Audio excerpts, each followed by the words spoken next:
আর মাত্র এক ম্যাচ, এরপরে জানা যাবে কে হচ্ছে ইউরোপ সেরা। আগামীকাল রোববার দিবাগত রাতে মাঠে গড়াবে ইউরো চ্যাম্পিয়নশিপের মেগা ফাইনাল, যেখানে সেরার মুকুটের জন্য লড়াই করবে স্পেন ও ইংল্যান্ড।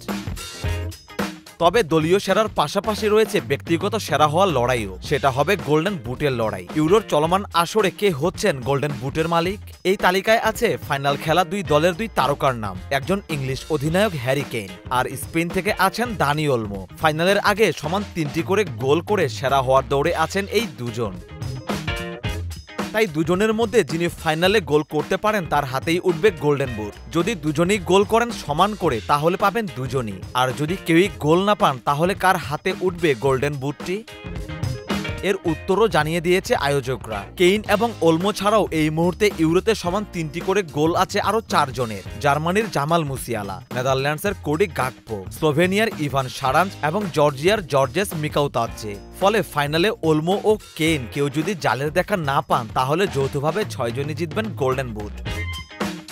গত ইউরোতে সর্বোচ্চ 5টি করে গোল করেছিলেন পর্তুগালের ক্রিস্টিয়ানো রোনালদো এবং চেক প্রজাতন্ত্রের পাত্রিক শিক। তবে ইউএফার সেই আসরের নিয়ম অনুযায়ী গোলে বেশি সহায়তা করায় গোল্ডেন বুট জিতেছিলেন রোনালদো। এবার সমান গোলের ক্ষেত্রে নিয়মটা ভিন্ন, এবার গোলের হিসাবটা মুখ্য হিসেবে ধরা হয়েছে।